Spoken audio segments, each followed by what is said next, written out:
It's 12:02 on Tuesday, March the 5th. The House Criminal Justice Subcommittee is now in session. Madam Clerk, please take the roll. Representatives Davis, Fritz, Gillespie, Hardaway, Howell, Holsey, Johnson, Lamberth, Moody, Russell, Towns, Chairman Doggett. Present. Chairman Doggett, you have a quorum. Thank you, ma'am. Members, do we have any personal orders before we begin today? Representative Davis. Sorry about that, Chair Lady Moody. Thank you, Chairman. I would like to introduce my shadow for the day. We have Bradley Vaders from the Tennessee Eagle Forum. She's in 7th grade, and this is her 3rd year shadowing. So we want to thank her for her expertise, and thank you for being here today. Appreciate you.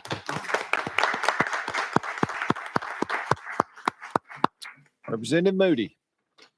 Thank you, Chairman and Committee. I also have a teen Eagle under Tennessee Eagle Forum with me, Faith Hirschler. Will you please stand up?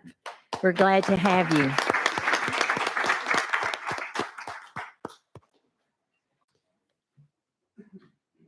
Anyone else? All right, Mr. Tyler Muniz, our Sergeant of Arms, will give us our weekly words of wisdom. Good midday, everyone.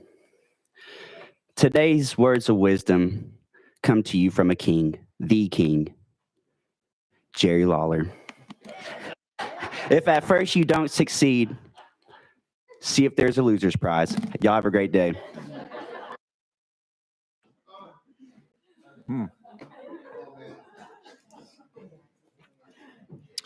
All right.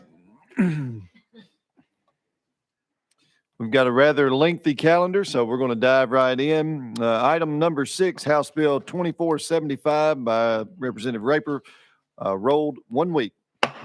Item 48, House Bill 1911 by Representative Bulso, rolled 1 week. Item 49, House Bill 2546 by Representative Bulso, rolled 1 week. That brings us up to item number 40, Leader Lamberth. Mr. Chairman, I make a motion at this time, roll items 24 through 29 to last calendar 2. They are still in the delayed bills committee in the Senate. They come out of that, we can take them up at that time. Items 24 through 29, any objection, roll to last calendar 2. Seeing none, items 24 through 29 be rolled to last calendar 2. All right, go with me to item number 40.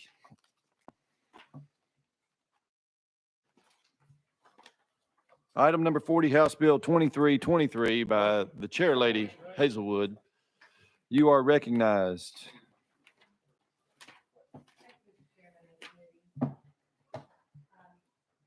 This bill is a recidivist misdemeanor bill, and I'll just give you a little background. Lots of bills come up here through personal experiences and tragedies, and this is no exception. About this time last year in Chattanooga, a young man who happened to graduate from high school with my daughter-in-law was with a group of friends planning their high school reunion in downtown Chattanooga. They stayed late, partying, having a good time. He was walking back to his car, got into a verbal altercation, and I will say none of this is questionable because it's all on video. Got into a verbal altercation with a person and had conversation and then continued to walk on toward his car. This person proceeded to rise up and pull a gun and walk up behind him and shoot him in the head. This young man had a 3-month-old baby and 2 other children under 4. It turned out that the person who shot him had over 60 convictions. Unfortunately, they were all misdemeanor convictions. That meant he had never served any consequential time in jail, and he still legally had a firearm. So this bill seeks to address that issue. It would currently, if you're convicted of domestic assault for a third or a subsequent offense, then that becomes a Class C felony, depending upon the relationship with the victim. This bill would change that to say if you do that, regardless of relationship, after the third offense, it would become a Class C felony. And also in Section 2 of this bill, this is where we get into the recidivist piece. A defendant that's convicted of any combination of 5 or more qualifying misdemeanors is deemed a recidivist misdemeanor. And those qualifying misdemeanors, there are 34 of them. They're listed in the bill. They're itemized for you. It increases on the penalty for the sixth one of those, then that becomes a Class C felony, punishable by a term of imprisonment of 1 to 6 years and a fine of up to $3,000. If the date of the last qualifying misdemeanor conviction is within 10 years of the present qualifying offense, then the district attorney would look back for 20 years and look at all of those qualifying offenses in that period of time to determine charges. And additionally, the defendant who commits a Class C felony upon the third or subsequent conviction of the following offenses, and there's 7 of those are also listed. Those are assault against a first responder or a nurse, a child abuse, child neglect or endangerment, domestic assault that I've already mentioned, unlawfully carrying and possession of a firearm, violation of an order of protection or restraining order, or violation of a no contact order. But if you have gone 10 years, you haven't had one of these qualifying misdemeanors, and you have a sixth one, then this section does not apply. So there's a reset button. If you get your house in order, get your act together, then there is a reset button. The qualifying other provisions, if you are convicted, if you're like in a border city like I am, then we have people who move from between Georgia, Alabama, and Tennessee all the time. If you commit a light misdemeanor in another jurisdiction, then that would also be part of these qualifying misdemeanors. And one of the things I want to point out is if you are arrested, this is per event, not per charge. So if you're arrested and you're resisting arrest, you have an illegal substance, multiple charges, that still would qualify as just one event under this. And the DA would have the DAs, as you all know, have a lot of latitude in applying this, but it would just give our district attorneys and our law enforcement another tool in their toolbox, a means to just try and stop this revolving door that we have with people who, they commit a crime, they go to jail for a short period of time, they're out on the street and then they just do it again and again and again. And there is no meaningful consequences, as I said, and there is no, these people they're career criminals. It's shocking. You might want to talk with your DA about this, but in Hamilton County, we had literally hundreds of people who had 20, 30, one person had 100 misdemeanors on their record, but they were never considered a felon. So they still had all the rights of a citizen because they had never been convicted of felony. This would just change that. With that, Mr. Chairman, I would stand ready for questions and ask for your support. Thank you for that explanation. I have first on my list, Chairman Holsey. Yes, sir. Thank you, Mr. Chairman, and thank you for the bill. It's been proven over and over and over again. Most of the time, folks don't like to admit it, but the more misdemeanors you put in jail, the less felonies you have. It's been proven over and over again, but I appreciate it's kind of like a habitual misdemeanor law. We used to have an habitual traffic offender law, but it's kind of the same project. I appreciate it. Thank you. Representative Johnson. Thank you, Mr. Chairman. And I really appreciate your detailed explanation of the bill. You went into all parts, and I appreciate, we don't always hear that, so I have a pretty good understanding. I think I heard this, but I want to make sure this would include domestic violence when we're talking about Domestic spousal assault. or, yes, Yes. okay. Thanks. That's wonderful. Thank you. Any other questions for the sponsor? Seeing none, I will make a statement. Excuse me. Representative, we see a lot of folks that bring legislation in here every year that are trying to move misdemeanor crimes to felony to make enhancements. And a lot of times they're moving that based off of the first event, the first charge, increase it from an A to an E. And that's something that we discuss fairly regularly about when you why even have misdemeanors if you're going to enhance them all to E felonies? Because sometimes that it does fit.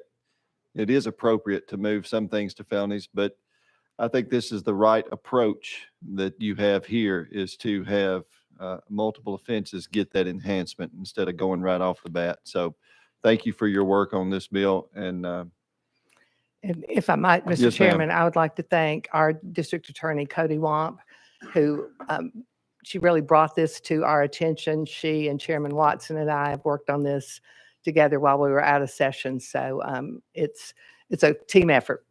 very good. Anything else from the members? Seeing none, we're going to vote. We're going to vote now to send House Bill 2323 on the full criminal. Those in favor say aye. Aye. Those opposed? Ayes prevail. You move forward. Thank you, Mr. Thank Chairman. you. Item number 1, House Bill 2363 by Representative Carringer. I do not see her. There she is. She was hiding behind I'm the going to chair. take offense to that.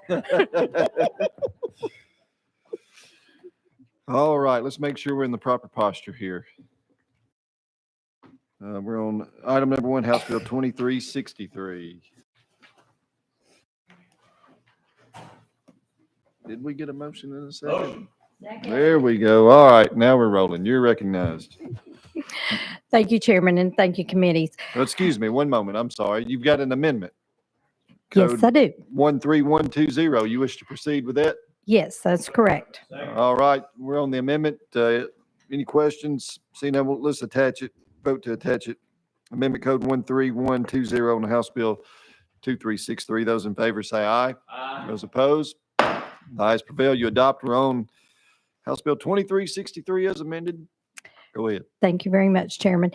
Yes, so House Bill 2363 amended requires a person convicted of vehicular homicide involving intoxication or aggravated vehicular homicide to attend substance abuse treatment or behavioral counseling as a condition of parole. It establishes that failure to attend required treatment is a violation of parole.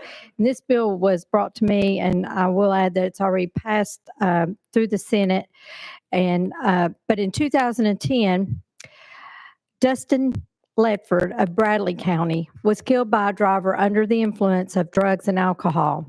Driver served sentence and was clean from drugs and alcohol until she relapsed and has gotten 2 more DUIs, and the third one involving an injury since serving her first sentence. I might add that the parents of Dustin Ledford became very close friends to the lady that hit and killed their son, and went through treatment and all with her. And then all of a sudden she relapsed and has had 2 more DUIs, and the third one involving serious injuries. So this legislation will require those convicted of vehicular homicide involving intoxication or aggravated vehicular homicide to attend substance abuse treatment as condition of parole. Treatment and counseling are often suggestions as part of parole and do not have to be honored, but this bill makes parole revocable if treatment is not sought.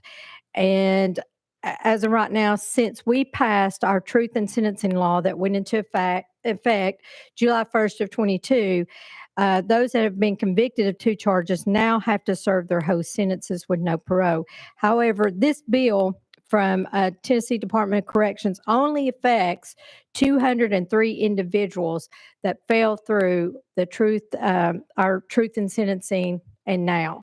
So that's the reason for bringing this bill. And so I'll stand ready for questions and ask for your support. Thank you for that explanation. Are there any questions for the sponsor? Representative Johnson? Thank you, Mr. Chairman. So that last part you talked about, the 200. So after those have come through, that would kind of end because everybody else would fall under the 100%. Exactly. Great, thanks. Any other questions? Questions called. Any objections? Seeing none, we're voting to send House Bill 2363 as amended to full criminal. Those in favor say aye. Aye. Those opposed? The ayes prevail. You move forward. Thank you very much, Chairman and Committee. Yes, ma'am. Thank you. Item number 2, House Bill 688 by Representative Hardaway. Thank you, uh, Mr. Chairman. And I'll ask for this bill to be put before the committee with a first and a second. Motion? Second. All right, Okay. you are recognized. There's an amendment code 13399. Do you wish to proceed with that amendment? Yes, sir. Motion on the amendment. All righty, you are on the amendment. All right. Mr. Chairman, we've been trying to deal with some of the reckless and senseless and violence in our community for years now.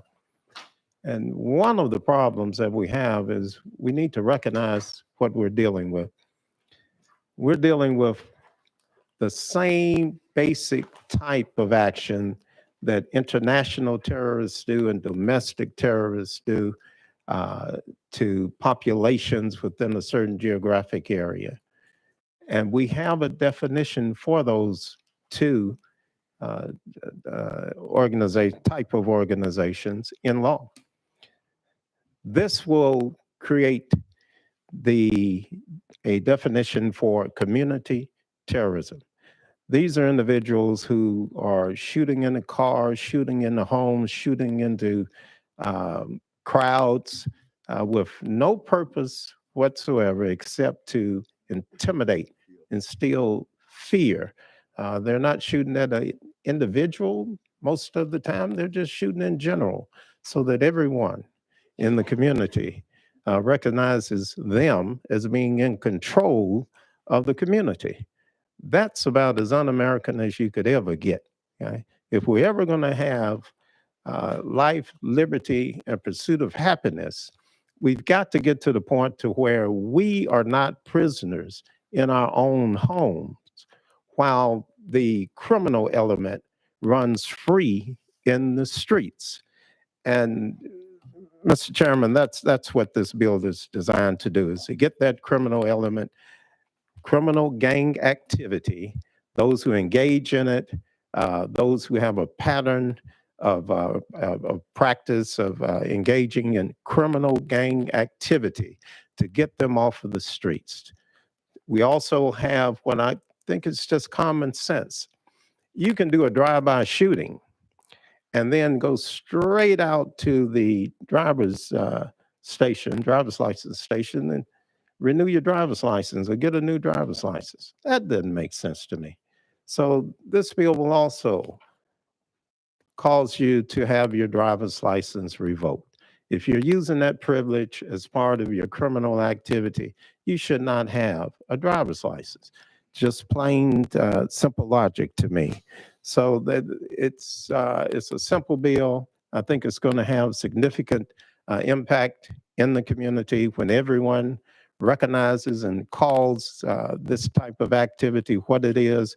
We're more apt to be able to create other laws and other resources to put in place other resources to effectively deal with it and mitigate the violence that we've been suffering. And Mr. Chairman, just before we open the committee, I was telling you about a surprise church visit I did Sunday to New Zionfield. That happens to be in the news now because Reverend Livingston was shot stepping out of the door of the church on a Sunday morning because he heard a car alarm going off. He didn't come out there trying to stop anybody from doing what they were doing, even though it was criminal. He came out the door, they had stolen the car, were driving away, and felt the need to turn around, and in their efforts to terrorize, they shot the preacher. And he's in the hospital as we sit here today. It's a serious ailment. He was shot in the face, and he'll never be the same. The family will never be the same. I was with the daughter and the mother, the wife, and it's just for me, for someone to shoot not just shoot the preacher, but shoot the preacher standing on the steps of the church, says that we have a serious problem in this community and we have to deal with it with serious legislation that puts serious consequences in place. With that, Mr. Chairman, I would ask for a positive vote. All right, thank you for that explanation on the amendment. Any questions on the amendment? Seeing none, let's vote to attach Amendment Code 13399 on the House Bill 688. All those in favor say aye. Those opposed? The ayes prevail. You adopt. We're on 688 as amended. Any questions for the sponsor? Seeing none, we're now voting to send House Bill 688 to full criminal. All those in favor say aye. Aye. Those opposed? The ayes prevail. You move forward. Thank you, Chairman. Thank you, committee members.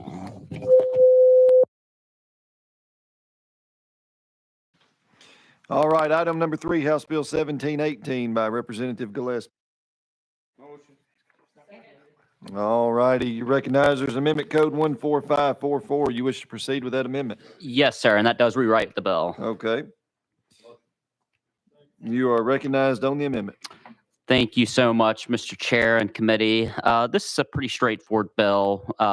As amended, what it will do is if you're arrested in a county that has pretrial monitoring and you're arrested for an A, B, C, or D felony, any conditions that the judge grants to you must be monitored in their entirety.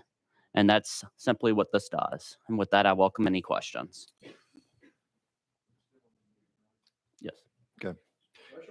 All right, questions been called on the amendment. Any objections? Seeing none, we're voting to attach Amendment Code 14544 on the House Bill 1718. Those in favor say aye. Aye. Those opposed? The ayes prevail. You adopt. We're on House Bill 1718 as amended. Any questions for the sponsor? Representative Johnson.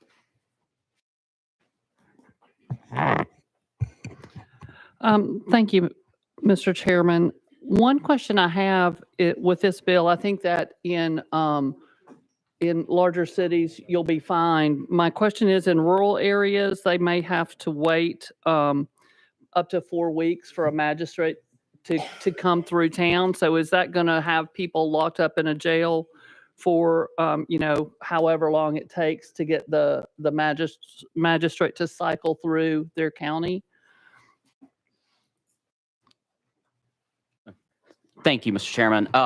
So it's my understanding that this would only apply to a few select places in the state because it's only where pretrial services are already being monitored. So a lot of the rural areas that you're talking about, this does not apply to.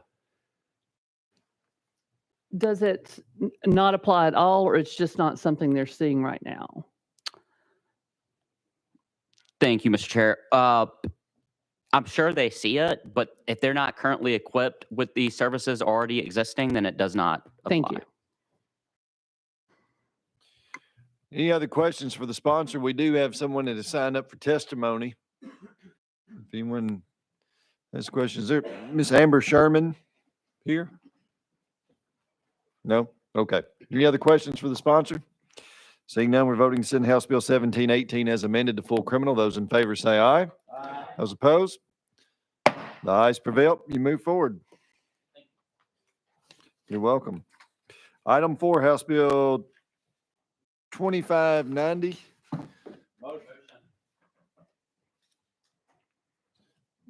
Second.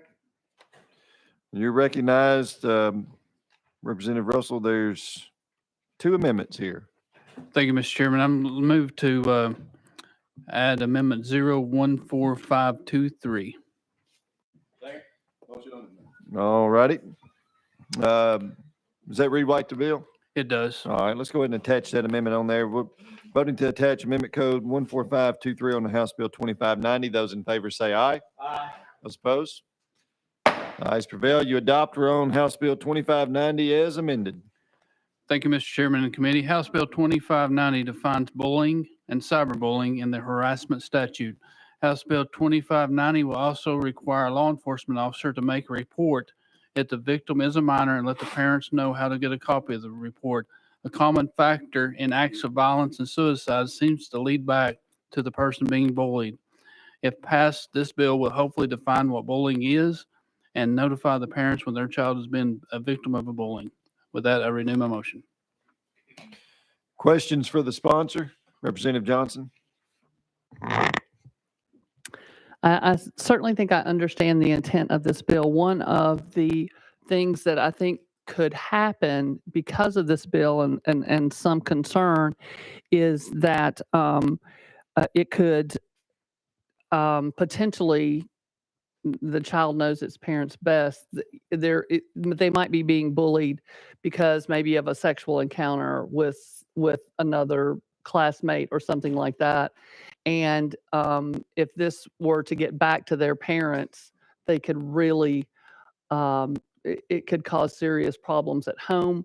Or if they were to out, if a child was being bullied for being LGBTQ, and this gets back to their parents. I do have a dear friend who at 17 was outed by someone at school, and his parents kicked him out of the house, and he had to go live with other folks. So my concern are those situations where the parents having the knowledge could be very problematic for the child.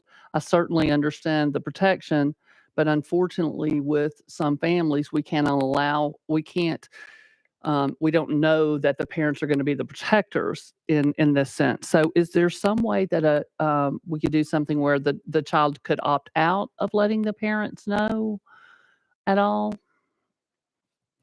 Thank you for that question. I definitely don't want to do anything to harm the kids, but I think the ultimate goal is just to make sure that if they're bullied, that somebody that's a guardian of them can take the necessary steps to prevent the bullying from continuing to happen. We've seen it time and time again where, as I said before, acts of violence or suicides does happen because of it. And even though we may have some unintended consequences, I think ultimately our goal is to protect the kids, and this is the only way I know how to do it. Okay, and I do completely understand that is your intent, but just being, teaching high school kids for a very long time, I know that a lot of their issues started at home, and that some parents unfortunately are not protectors, and that is a little bit concerning, but I certainly respect what you're trying to do. Thank you. Thank you. Leader Lambert? I know this won't surprise my friend from Knox County, but I could not possibly disagree more. I understand that there could be some parents out there that are not supportive of their children, but I think that is the rare few in the great state of Tennessee. And in most circumstances, I applaud the sponsor of this bill wanting to make sure that parents know. If you talk to folks with the Jason's Foundation and others that have helped families through both suicide attempts and completions, many times no one knows what's going on with the child when they are in absolute trials and difficulties. And I say this as a parent, I just want to know. I mean, if somebody is bullying my child at school, if my child is going through a very difficult circumstance, whatever that is, my job to love and nurture and support my child. And as a parent, that's my first responsibility. So I understand there may be a very, very, very small percentage of parents that don't step up to the plate and do that. But for the vast majority of our parents, I applaud you making that a part of this bill so that parents can support their children if something like this is happening. So just not trying to break out in a fight about that in this particular committee, but just want to share a different perspective. Thank you. Representative Towns? Mr. Chairman, thank you for the bill. Thank you for the opportunity to speak to the bill, I should say.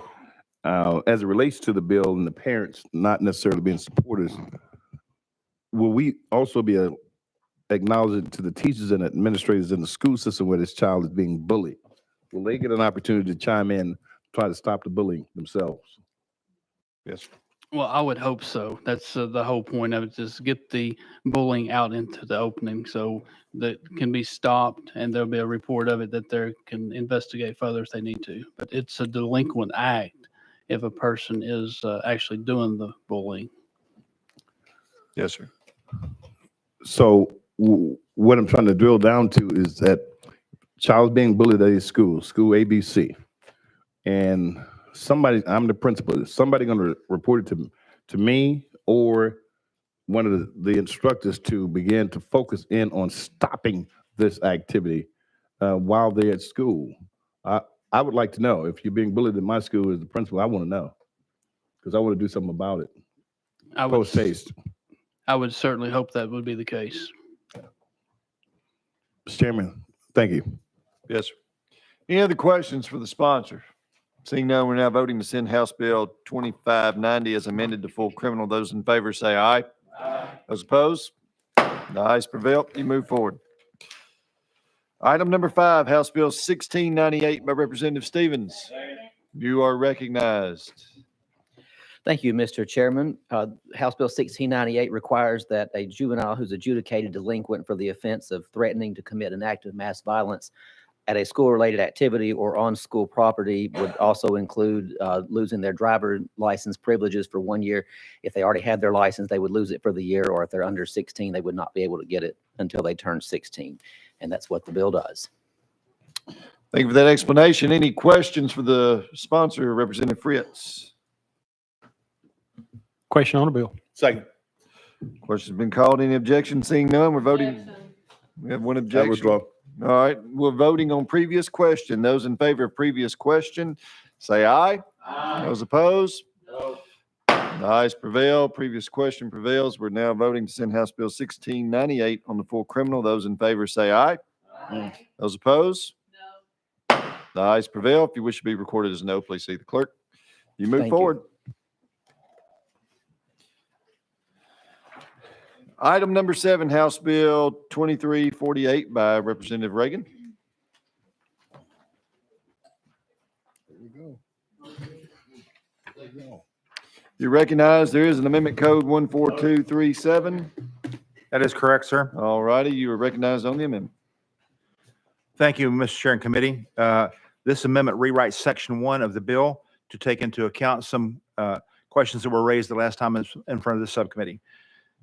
Specifically, there were questions raised about domestic groups, and the amendment clarifies that within subparagraph B, that any organization or group that's found by a court of competent jurisdiction to have been engaged in active terrorism fits this. That would cover those domestic groups that we're talking about. With that, I ask adoption of the amendment. Any questions for the sponsor on the amendment? Representative Johnson. So which groups did you say it included with the domestic specifically? Where do those come from? A group or organization found by a court of competent jurisdiction to have engaged in an act of terrorism. Okay. So it doesn't include the FBI, as you did the State Department, but it wouldn't also include the FBI list for domestic. That's on the bill. This was aimed at your earlier objection. So if a court has declared an organization to be terrorist, it's included. If a court has done it, but not if they've been named by the FBI, just if a court has said. Is that what you're correct? Okay, thank you. Any other questions on the amendment? Seeing none, we're voting to attach amendment code 14237 on the House Bill 2348. Those in favor say aye. Aye. Those opposed? The ayes prevail. You adopt. We're on House Bill 2348 as amended. Any questions for the sponsor, Representative Johnson? Sorry. I guess the question remains, why not include the FBI list with those domestic terrorists? There is no comprehensive FBI list with that. I checked, and I had a legal check as well. The FBI, by the way, is not empowered to name those organizations from which this bill would take certain rights. That would have to be done by a court. So it's not going to include neo-Nazis and groups like that? If a court has declared that group to be a terrorist organization, yes, it would. Okay, thank you. Representative Towns. Mr. Chairman, no amount of order, but I cannot overlook the opportunity to recognize one of my former mayors back in Memphis, Mayor A.C. Warden, two-time mayor, prosecutor, done everything down there. He just walked in. Dr. Warden, why don't you raise your hand and wave everybody? Appreciate your service for such a long time. Thank you for coming. Mr. Chairman, thank you. Yes, sir. Representative Hardaway. Thank you, Mr. Chairman. However, A.C. Warden is my constituent, and my forever mayor. And his lovely wife, Ruby Warden, is my forever first lady. So y'all give the first lady a round of applause too.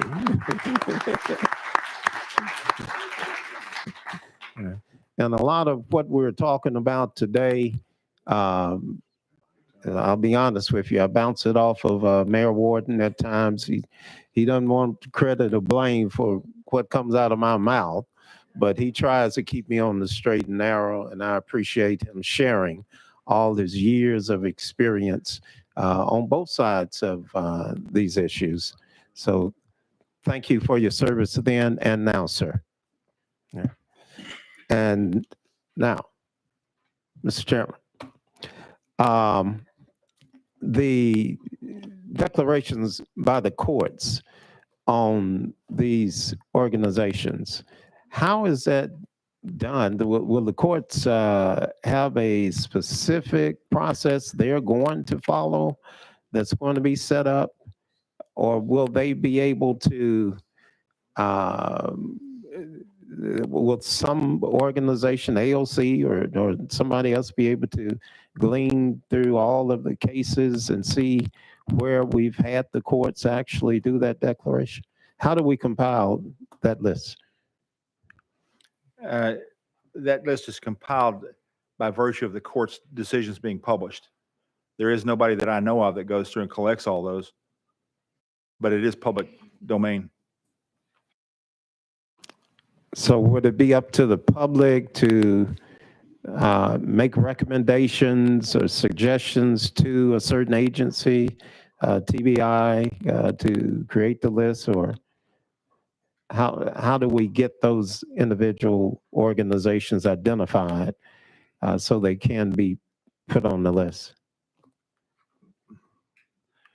There is no list to be put on. If one chooses to go through those court records and do that, they can. But those court records are public knowledge, public domain availability. Anybody can look at it. If a court has not decided to put an organization into that category, then they're just like any other organization that has free speech rights in our society. Okay, I'm not sure if I'm following you on this, Mr. Chairman. Whether you're saying the courts will have to do a formal declaration or whether or not there will be some type of list that exists, will be referenced, and what will happen to those facilities that may at a later date we found out that they did accommodate someone who has been identified in the courts. I'm not sure about the declaration, but identified in court testimony, et cetera, as being the type of organization that we don't want. Okay, there's no court testimony that would this would be a court finding, a court decision, if you will, verdict. And that verdict would identify, if appropriate, an organization as a terrorist organization. The list that you're talking about that's referred to in this bill is the State Department list. And if you remember the discussion from the last time here, that was defined as an entity, and that's outside of the protections of the First Amendment, because those are foreign entities, and this is aimed at the support for those entities. If I made that clear. Well, probably for somebody, but I'm going to have to kind of wait and have further discussions with you. Thank you, Mr. Chairman. Thank you, Representative. Any other questions for the sponsor? Seeing none, we're voting to send House Bill 2348 as amended on the full criminal. All those in favor say aye. Aye. Those opposed? The ayes prevail. You move forward. Thank you, Mr. Chair. If I can indulge, please, in a request. I would like to roll, I have another bill on the counter. I'd like to roll it to the heel so that I can go present other bills. What number are you on the calendar the next one? I think it's 26, House Bill 2615. What number is that on the calendar? Tell you what, if we get to it, we'll roll it. Thank you, sir. Yes, sir. Have a good day. Thank you.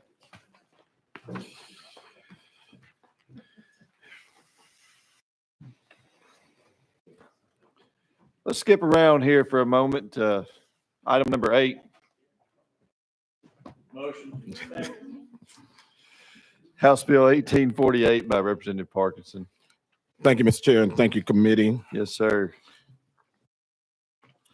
This bill makes it mandatory for adult-oriented businesses to post the human trafficking hotline at their entrances and in their bathrooms.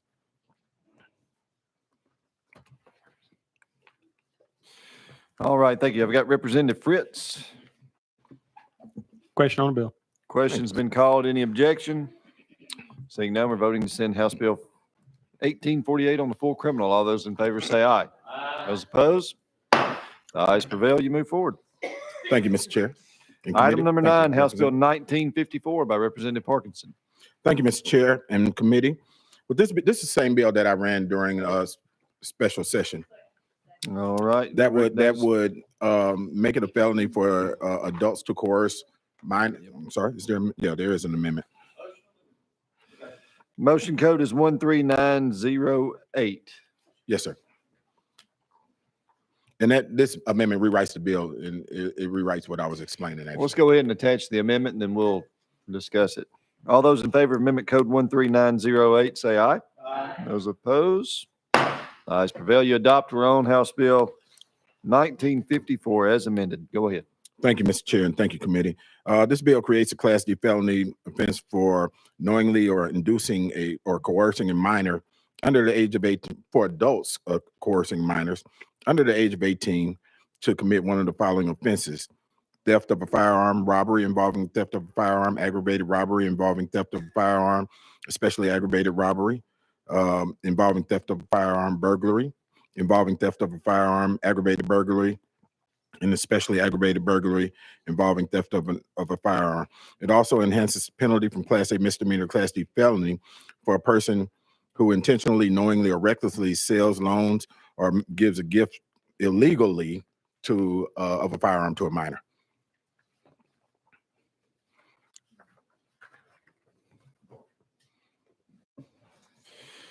All right, you've heard the explanation. Any questions for the sponsor? Seeing none. Voting to send House Bill 1954 as amended on the full criminal. Those in favor say aye. Aye. Those opposed? Ayes prevail. You move forward. Thank you, Mr. Chair and committee. I got 2 more bills, but they're way on down the list. You're not going to get to number 51 today, are you? I'll give you a shout if we do. Appreciate you. Thank you. And thank you so much, Representative Fritz. Item number 10, House Bill 1845 by Representative Clemens. You are recognized. Thank you, Mr. Chairman and committee. I appreciate that. This bill seeks to establish Tennessee Violence Intervention Program with the Department of Finance and Administration's Office of Criminal Justice Programs. Establishes grant prioritization and seeks to invest grant funds into evidence-based violence reduction initiatives focused on the highest risk individuals in communities which are disproportionately impacted by community violence. The rest of the bill is more administrative in nature and prioritizes certain how these funds should be awarded and grants should be awarded and advertised. But that is the gist of the bill, and it would ultimately require annual reports to the governor, chief clerks of the House and the Senate to make sure these funds are being utilized for the purpose which they are created and sought. With that, I move passage, Mr. Chairman. Well, thank you. We do have someone here to testify, so members will go out of session here. We're out of session here from Linda Ketchum. If you will come forward, you'll state your name and who you're with for the record. Then you'll have 3 minutes for your comments.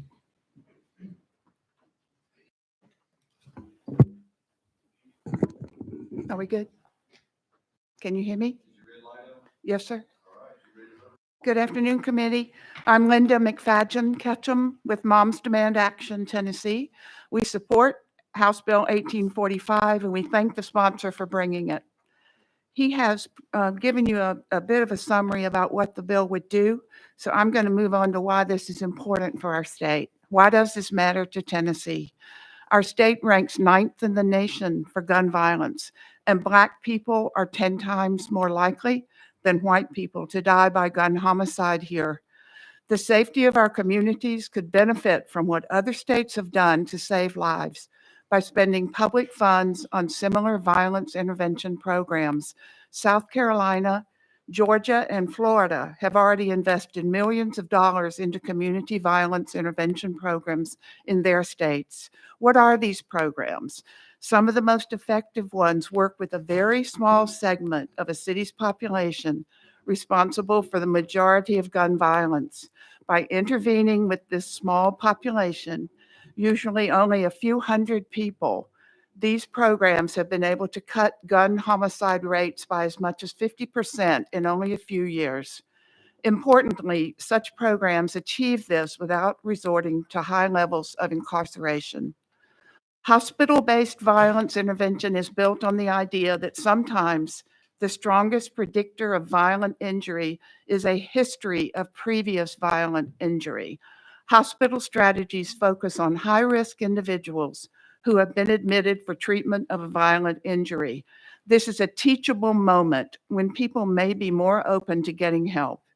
Research shows that patients who receive such services are 4 times less likely to be convicted of a violent crime and 6 times less likely to be re-injured as compared to those who do not participate. The second form of program is street outreach and violence interruption. It works to interrupt the transmission of gun violence ideas and actions among community members. For example, the Cure Violence program, begun in 2000 in Chicago, deploys violence interrupters and outreach staff who help identify and head off violent conflicts. They respond to shootings, they support victims and their families, they provide access to other social services. An independent evaluation of a Cure Violence initiative in the South Bronx and East New York associated the program with a 37% decline in gun injuries and a 63% decline in shootings compared to a matched neighborhood. Case management and transformational mentoring programs provide individuals likely to experience community violence with social services supports that fit their needs. Was that the bell for me?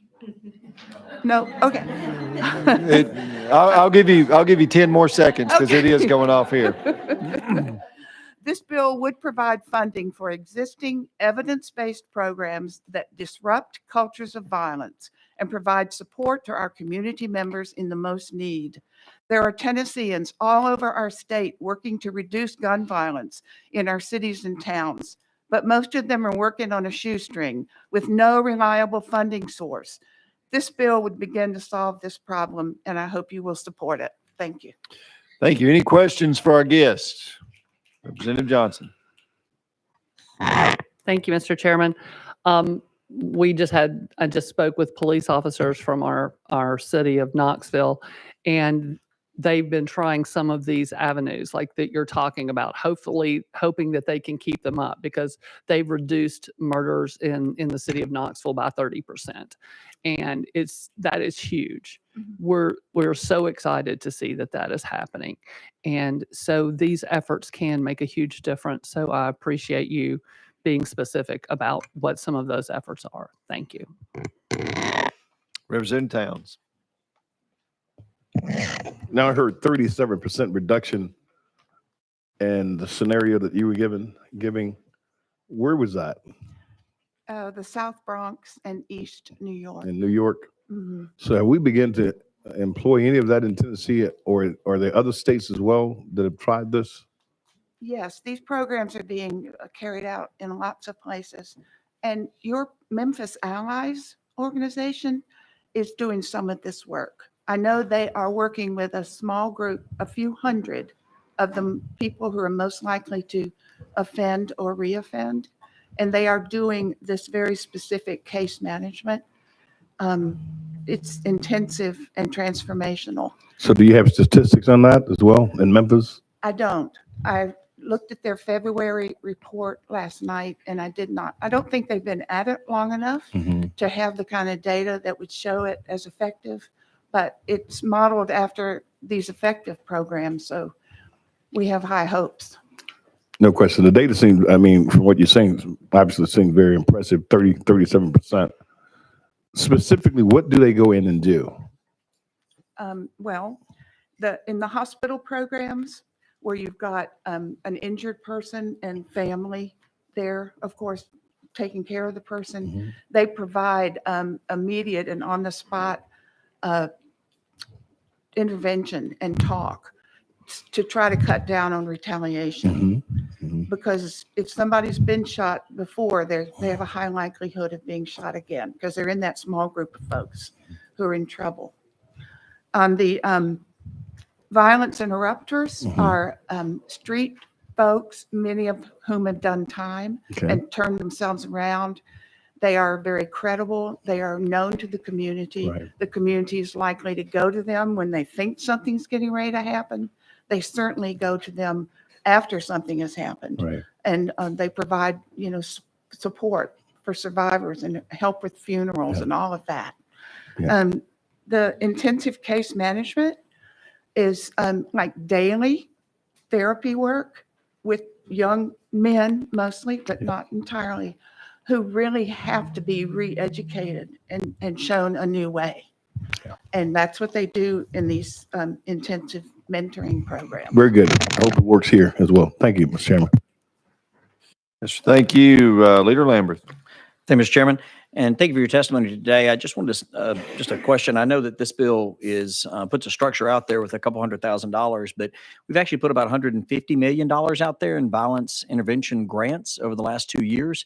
I was curious if you followed any of those, and I mean, there are hundreds of programs throughout the state, some in my jurisdiction, some in just about every jurisdiction, and I remember correctly, I think 50 million of that was set aside just for the most dangerous zip codes in Tennessee. Have you followed any of that? Are you familiar with those programs? Are you speaking about when the money was in the budget? Yes. Yes, ma'am. Not a lot, but what I believe I've read is that most of that money went to law enforcement. Yeah, and that's not accurate. So maybe just for testimony a different time, I'm not trying to put you on the spot, but I know we're talking about a small sum of money here, but since we've put so much out there in the last 2 years, one of the things I've been watching is actually how that has been utilized. And so there are some law enforcement entities that have been able to access some of that, but there's also a lot of other entities as well. So again, that's probably a conversation for another time, but just to highlight that that is out there. And I don't know that all that's even been utilized yet. And so this is a bit of a different structure, but a much smaller amount of money than what we've already put out there. So just wanted to kind of highlight that. Thank you. Okay. May I ask a question? Do you remember if there were follow-up stipulations to that money so we would know if it were doing what we want it to do? Yes, not quite as many as I would have liked, but that's part of what this conversation is, I think. It's just make sure we're keeping an eye on those programs. It's y'all's money, and so we want to make sure we're spending it wisely to truly get an intervene. But Memphis Allies, I know, has been a program that we've helped fund in the past, and we'll continue with programs like that, I hope. So thank you. Representative Fritz. Thank you, Mr. Chairman. Thank you for your time today. I think both the representatives have asked most of the questions I had. Looking at the intervention-based strategies, is that an intervention with the violent person themselves to try to correct their violent behavior? Yes. Representative Hardaway. Thank you, Chairman. And just a couple of comments. I was unaware that the hospitals, the children's hospitals, and the emergency rooms, the trauma center in particular, were doing this type of work. And what the success rate was, not merely for the individual and whomever the conflict may be with, but for the family and that sphere of families and family and friends. So I've seen it. I've talked to those who are on that front line, and this is good work because it ensures that the most positive outcomes for justice are actually had, and that's for crime prevention. That's the purest and most sincere form of justice is prevention. So thank you for your testimony today. And thank you, Mr. Chairman, for bringing the bill. Representative Towns. Chairman, I got a little text that said that $50 million went to the police departments, but they only get it as a reimbursement. So they get the money and they get it after they spend it and it's reimbursed. Just a tad bit of information there. Thank you, sir. Any other questions for our guests? Seeing none, we're going to go back in session. Thank you for being with us today. All right, we're back on item 10, 1845. Any questions for the sponsor, Representative Davis? Thank you, Mr. Chairman. And so, sponsor, I just had a question because just kind of in reading it, it sounds like some of the funds are going to be reallocated from that federal program. Are any of those funds taking away from any of the other monies like that we use for our domestic violence shelters or child abuse or anything else? How does that work? No, that's not the intent. I mean, currently, as you see in the fiscal note, there's a amount of money that we currently receive in Federal Victims of Crimes Act assistance or VOCA funding. Some of that can be reallocated. Hopefully, it would go towards the exact same things, but in an evidence-based approach. That's the intent, and to do the violence intervention on the front end. So I don't think it would take away. It's not intended to take away from those funds or investments in those programs. It's to enrich them and make sure that we're spending it the right way to track that feedback. And as was said earlier, with all those other funds that we've invested, which I think are having a positive impact, I believe the leader alluded to, we do want to track these, and we want to make sure we're investing the money in the right manner, in an evidence-based manner. So that's that. So that's the intent. Okay, so Department of Finance and Administration has met with you and talked to you about that, about reallocating those dollars, and you met with them and talked to them and spoke to them about how that's going to work, and how they're going to create the new sort of group in their department, how that's going to work. Yeah, well, that's what's laid out in the fiscal note. That's coming Right, straight from them. but I mean, you've met with them and talked to them about how it's going to be implemented. Have you met with FNA? I've met with them, and I'm trying to think. I've met with a lot of people in the last 2 months. I'm trying to think if I met with them about this specific question you're asking me. I don't know. I don't remember is the honest answer. And that's just my question, because they already have some of those established programs within that VOCA program. I just want to make sure that we're not reallocating funds from that program, from effective things, to something. I mean, I understand what you're trying to accomplish. I just want to make sure that we're not moving money around from something that is effective and useful and important, and that we're not, creating any sort of conflicts. And that's my question. Representative Towns. Mr. Chairman, thank you. Mr. Chairman, what I see is that we're talking about really a small amount of money, but when you're looking at numbers like 37% reduction, these are very powerful numbers. We get that kind of activity around most of the things that we do that reduce things that we are detesting our community down that far. Obviously, it deserves a closer look. And for a small amount of money, I think we talked about a couple of $300,000, something like that.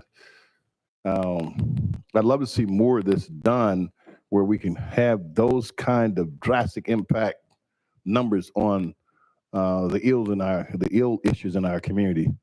So, Mr. Chairman, with that, I'd like to sign on to the bill. Mr. Chairman, thank you, sir. All right, thank you. Any other questions for the sponsor? Representative Hardaway. Thank you, Chairman. And to the sponsor, this is about evidence-based competitive grants that are going to reduce violence all across the board. Is that correct? That's correct, Representative. And that's the premise of the legislation itself. All right. Well, once again, I'll say the purest form of justice is prevention. Any other questions for the sponsor?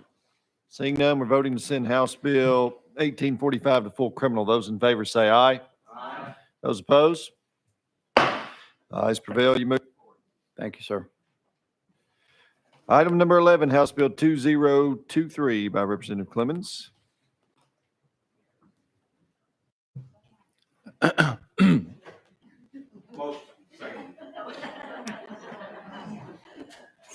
My own caucus members. It was tight. You recognized. Thank you, Mr. Chairman and committee. I tell you, you can't rely on anybody. All right, Mr. Chairman, all this does is require a warrant or to include the telephone number or contact information of the law enforcement agency that issued the warrant. That is it. Thank you for that explanation, Chairman Halsey. Thank you, Mr. Chairman. I was going to ask the reason for it, and the reason I say that is there's an affidavit of complaint always attached to it, and at the bottom of the affidavit has got the name of the officer that took it out and the agency that he works for, and usually the phone number goes on there. So, yeah, what's the purpose? Well, this came to me from Senator Oliver, and so what we had heard in our community and in our respective districts where they overlap is there had been concerns among some who had been served with search warrants, and they didn't know if they were real. They didn't know if they were false. And so what we thought would be appropriate and what was requested of us was, why not make statutorily require the phone number of the issuing agency to be on the warrant itself. So that's right there, clear and present. As you know, an arrest warrant currently requires the name of the defendant, the offense, either by name or otherwise, county in which it's issued, the magistrate, and a copy of the affidavit, like you said. But I think statutorily putting that contact information on there so somebody can verify. So they can just pick up the phone and say, is this real or is somebody doing this to me? That it's not actually a law enforcement. That's the concern. It's just for transparency. I've been told that some are actually putting this on there already voluntarily. And so I don't think it's a burden for them if they're already putting it on there. I just think we should require it to be on there so that people can verify if they're getting served with an arrest warrant or a search warrant, they know it's legit. I don't see what any burden would be created by that requirement. So that's why. Leader Lamberth. So I agree with you. It's good policy for it to be on there. My only concern is that, look, some officer transposes a number on the phone number or something like that, or puts the old phone number that used to be the phone number, and then all of a sudden a search warrant gets tossed out and some criminal goes free. So that's my only concern with this one, is that it is a good idea. It just, once we put it in the green books, as you know, but anybody as an attorney, I mean, it's just, if anybody messes this one small part up, then all of a sudden the search warrant's invalid. And I hate to crack that door open. If it came to you from the Senate, I would make a humble recommendation. I don't know why we don't roll it a couple of weeks here, see what they do over there with it, and then maybe we can have a conversation. But I'm just a little uncomfortable putting something in statute that is good practice. And again, would be good practices for them to put in place. But if for some reason somebody messes it up, I just hate to see a search warrant invalidated that is otherwise good on the facts of the case and everything else over a phone number. That's my only concern. Thank you, Mr. Chairman. Yeah, and Mr. Lee, I appreciate that, and I share the concerns as well. And I, if you mess up anything on a warrant, it's going to be thrown out. And we already require a couple of very basic things here. The phone number, I can't imagine being an onerous burden or anything on there. Transposing a phone number, while that concern has merit, I think the other things are already required have just as much concern and have just as much merit. If you misspell a magistrate's name, is that going to get it thrown out? I know that's a question, but I mean, look, people need to be able to know in these days and times, and I've heard, of people taking advantage of others, saying, the possibility exists they're going to serve. That was a concern of our constituents, that they would be served with something false and put them in a compromising position in some way, and they just want to be able to verify that. They don't know magistrate's name. They don't know if a case is made up or fictitious. But if they pick up the phone and they call and say, Metro Police Department or what have you, is this legit? Here's the number. Just adds another level of security for individuals. I don't want any cases to get thrown out. I don't want to have any of these things invalidated. I can, on the side of my cheek here, on the right side of my cheek, I can feel a cool wind blowing. So I will be happy to roll this if that's a motion or will of the committee until it gets moving in the Senate, see what happens over there. So I leave that up to your discretion. All right. Is there a motion to roll 2 weeks? All right. Motion to roll House Bill 2023, 2 weeks. See you in 2 weeks. Thank you, sir. I appreciate it.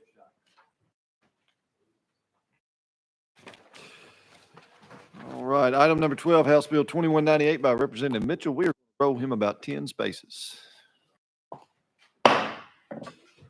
Item 13, House Bill 1256 by Leader Camper. You're recognized. Numerous amendments here, but I think the amendment code we're looking for is 14714. Does that sound right? That is it, Mr. Chairman. All right. All right. You're recognized on the amendment.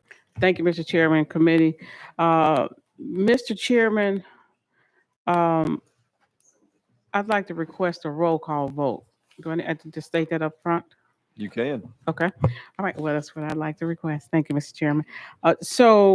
Thank you for adopting this new amendment.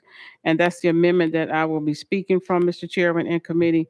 What this bill does in its amended form, in section 1, it removes the barrier for court costs as a condition to have your right to vote. What section 2 does is allows individuals making arrearage payments on their child support to allow them to get their rights restored to vote. They have to be current on their arrearages. What section 3 does is it provides a pathway for suffrage for individuals who have been permanently ineligible to vote after waiting 3 years. For instance, if you've been convicted of a crime that says you're ineligible to vote ever, what this would say is after you have repaid your debt to society, let's say it was 30 years, you've served your 30 years, you've been rehabilitated, you've paid all your fines, your fees, your court costs, restitution back to the family, all of that is done. Your current in arrearages, an additional 3-year waiting period, then there would be an opportunity to apply to have your rights restored. So those are the 3 major things that it does. So I'll take questions. All right. We're on the amendment. Any questions on the amendment, Representative Johnson? Okay. You'll wait on the bill. Oh. Any questions on the amendment? All right. We're going to vote to attach amendment code 14714 on the House Bill 1256. Ms. Clerk, take the roll. Representative Davis. Davis votes aye. Representative Fritz. Fritz votes aye. Representative Gillespie. Gillespie votes aye. Representative Hardaway. Hardaway votes aye. Representative Howell. Representative Howell votes aye. Representative Holsey. No. Holsey votes no. Representative Johnson. Johnson votes aye. Representative Lamberth. Lamberth votes aye. Representative Moody. No. Moody votes no. Representative Russell.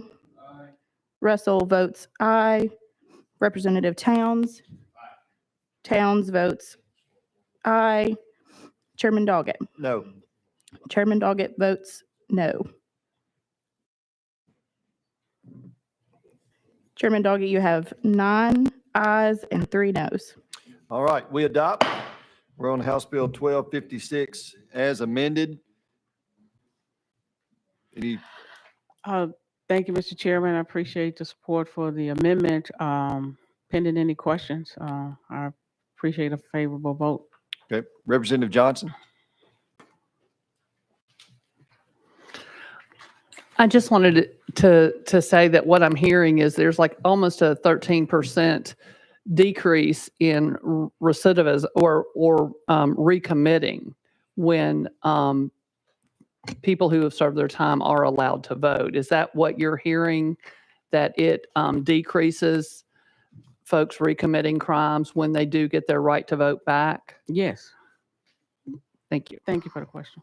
Any other questions for the sponsor? Seeing none, we're voting to send House Bill 1256 as amended on the full criminal. Madam Clerk, take the roll. Representative Davis? Davis votes no. Representative Fritz?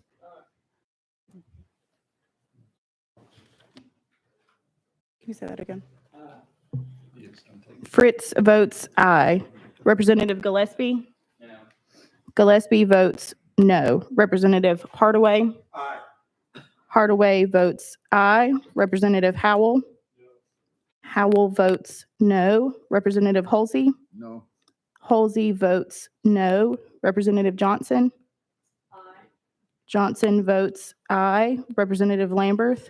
Aye. Lamberth votes aye. Representative Moody? No. Moody votes no. Representative Russell? No. Russell votes no. Representative Towns? Aye. Towns votes aye. Chairman Doggett? No.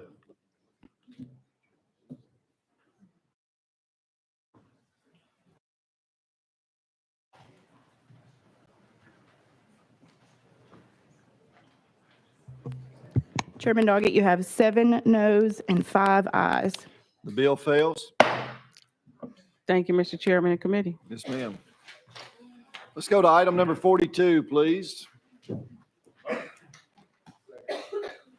Item 42 is House Bill 2643 by Representative Crawford. All right, we're in a proper posture. Thank you, Mr. Chairman. Thank you, committee. Last year, we passed legislation for the DA's conference to train with the TBI on the prosecutions of crimes against children. This bill, all it does is name that legislation, which is the Gabby Act. In October 2020, Gabriel Gabby Kennedy and her mother, Christina Robinson, were shot and killed in Bristol, my home city. Christina's engagement to her husband, and then he ended up shooting himself. In this case, it was a domestic violence by the husband, and it had a real meaning in our community. They were very active. The young girl was very active. And again, we put legislation in place last year, and all this does is name it after her, the Gabby Act. Thank you for the explanation. Any questions for the sponsor? Question's been called on the bill. Any objection? Seeing none, we're voting to send House Bill 2643 on the full criminal. All those in favor say aye. Aye. Those opposed? Ayes prevail. Thank you, Chairman and Committee. Move forward. Yes, sir. Thank you.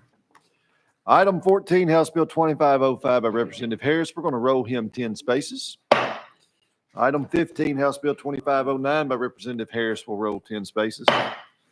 Item 16, House Bill 2513 by Representative Harris will roll 10 spaces. The reason we're rolling him is he's currently serving on another committee. Item 17, House Bill 441 by Representative Shaw. You're recognized. There are 2 amendments. Most recent one was 13858. Is that the one you wish to proceed That with? is correct, Mr. Chairman. All right, you're recognized on the amendment. Thank you, sir. The amendment that you have before you, it makes the bill.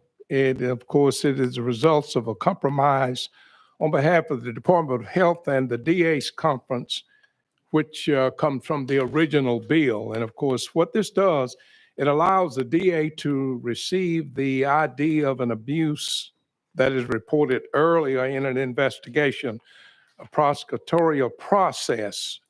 Of course, that would come before an indictment or any charges, and it protects the consumer who would make that report without being charged or abused in any way. It's kind of what you would say a consumer protection bill, really, but it protects those people who make reports on abuse. And with that, I would ask for favorable report and entertain any questions you may have. They can. That's what the amendment does. Leader Lambert. Move previous question. All right, question's been called. We're on the amendment. We're voting, yes, we're on the amendment. We're voting to attach Amendment Code 13858 on the House Bill 441. Those in favor say aye. Aye. Those opposed? Ayes prevail. You adopt. We're on House Bill 441 as amended. Questions for the sponsor? Leader, Chairman Halsey. Chairman Halsey, boy. I've never been called that Whatever it before. is, that's right. The way I understood the bill, and I may be wrong, you correct me if I'm wrong. Certainly, sir. Representative, but this allows the district attorney to find out the information of who called in a complaint when before it was anonymous. You could call in about a child abuse complaint. This allows the DA to go find out who called in. Is that correct? That would be correct, sir. Here's my only problem. If right now people call in because it's anonymous, they don't worry about it. So they call and report it. If a DA can find out who that is, then the DA turns around and subpoenas them into court to testify. Now their anonymity's all out the window, and it doesn't take very long at all for the reputation to go around that if you call in and report, you're going to get subpoenaed to court. And I worry that nobody will call and report. How do you reply to that?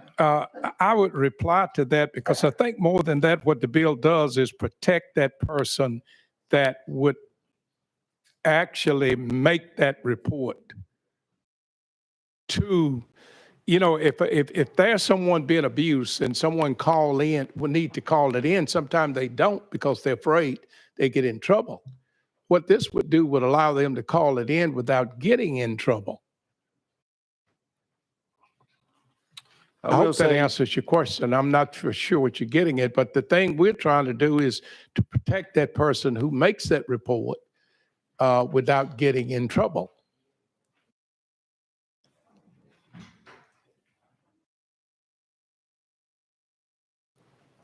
Leader Lambert.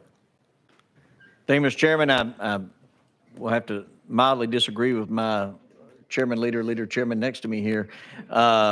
Look, it seems to me that you've struck a good balance here where it does protect the identity of the individual, but at least lets the district attorney know, hey, look, here's a person that initiated this and can get a better understanding of what's going on and get the best information. What I've heard from several of my district attorneys that handle this is they get these reports sometime and there's just nowhere to go. I mean, they have no way to be able to pursue charges in any way, shape, form, or fashion. And I share the chairman's concerns about folks not calling in, but I think you've struck a good balance here. So, I mean, you provided a lot of protection there, but you've at least allowed an avenue to go forward. I just don't want someone being abused in the manner that you're trying to prevent here and just law enforcement and district attorney not have any way to go forward, which is what happens now.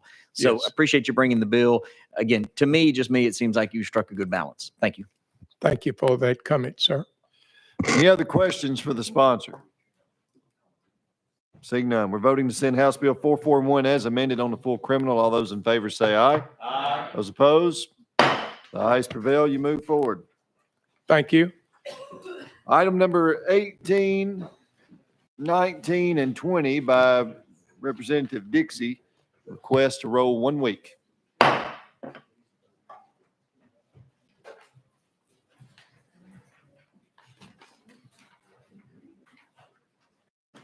Item number 21, House Bill 1934 by Representative Hakeem. You are recognized. Thank you, Mr. Chairman and members. What this bill does, Mr. Chairman, is to create a Class A misdemeanor offense for a person who knowingly sales, loans, or make a gift of a firearm to a minor for the purpose of inducing or coercing the minor to commit an offense. Establish that a person convicted of the offense may be held civilly liable for any crime or act committed by the minor.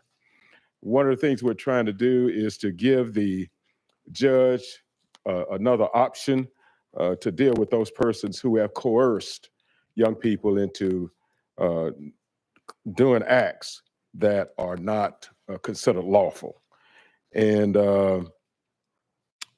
we thought that 1129 possibly or $2,500 fine would get the attention of those persons.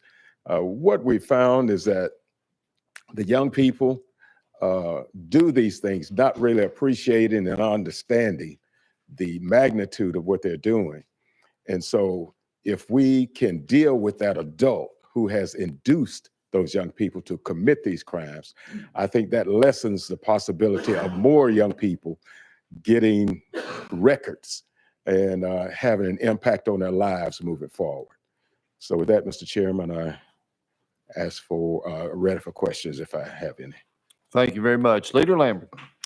Thank you. And I know we're very busy this time of year, all of us, and we have a lot of bills going in different directions, many committees.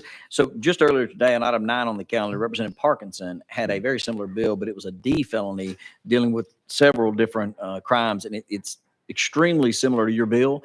We just passed that one out of here. To not have duplicative efforts, would you have any objection if yours went to last calendar, kind of watch the other one, see what happens with that? And if nothing's moved with it, then maybe we could take this back up at that time. I, for one, have a little bit of an issue with the civil liability aspect of it and mixing that in with criminal. Yes, it's kind of a separate lawsuit that somebody could bring, but to try to make it automatic is a little bit of an issue. And I know Representative Parkinson actually amended some of that out of his.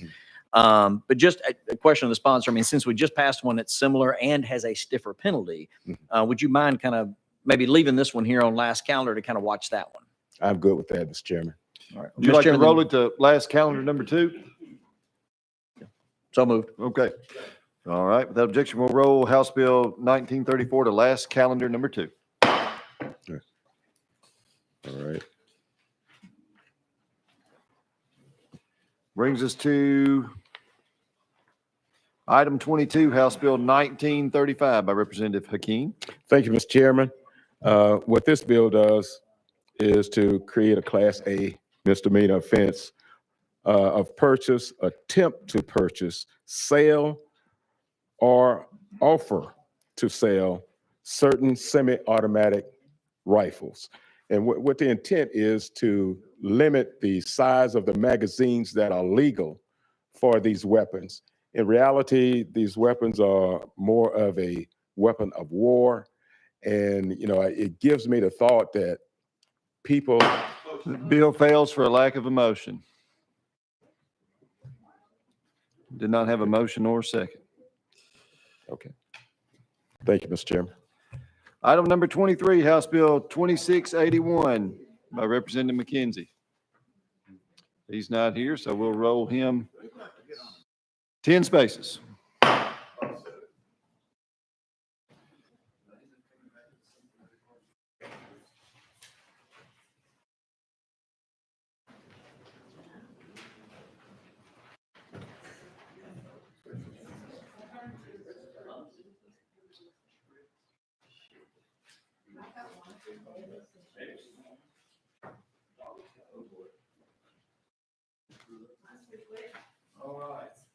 You. Let's go to item number 35. Thank you, Mr. Chairman. House Bill 2395. There's an amendment code 13605. You wish to proceed with that one? All right, you're recognized on the amendment. Thank you, Mr. Chairman. Thank you, committee. And essentially what this bill does is it actually adds to our false reporting. We've had situations where we have had people call in false reports to private residences where we've had SWAT teams had to come and respond. We've also had some false reporting with regard to active shooter calls. We had one recently in Knox County, kind of towards the end of January, where we had some students call in an active shooter at one of our high schools, and it had to be shut down. And what is occurring is this is absolutely frightening our community, and someone is going to get seriously hurt in response to some of these false reports. And so essentially what this does is it includes that active shooter, and then also it adds to the false reporting a private residence or residential building. And with that, I would appreciate, and I entertain any questions. Any questions on the amendment, Leader Lambert? On the bill, okay. Any other questions on the amendment? All right, seeing now we're voting to attach Amendment Code 13605 on the House Bill 2395. All those in favor say aye. Aye. Those opposed? The ayes prevail. You adopt. We're on the bill as amended. Leader Lambert. Thank you, Mr. Chairman. And just want to say thank you for bringing the bill. It is extremely important that we identify these folks that have done this. And there's this thing called swatting out there where, someone can make a death threat against a public official or someone of note, and then the police will go to the home where they believe that's coming from, and it can cause some pretty dangerous situations between law enforcement and an individual that has done absolutely nothing wrong. I personally had a death threat last year. We had several, in fact, but one specifically was one of these swatting incidents where it wasn't even aimed at me or my family. It certainly, law enforcement responded accordingly, but they figured out pretty quickly that the home that this was supposedly coming from, those folks had nothing to do with it whatsoever. And thankfully, it was a very peacefully resolved, but it didn't have to happen that way. It could turn very badly very soon with some of these false reports and swatting. And so this is a really needed update to the law. And I just want to say thank you for bringing the bill. Thank you. Any other questions for the sponsor? Seeing none, we're voting to send House Bill. I'm lost. 2395. I didn't flip through my pages here by mistake. All right, House Bill 2395 as amended on the full criminal. Those in favor say aye. Aye. Those opposed? The ayes prevail. You move forward. Members, that's all the time we have for today. Any bills that were not taken up today will be rolled to next week's calendar. We are adjourned.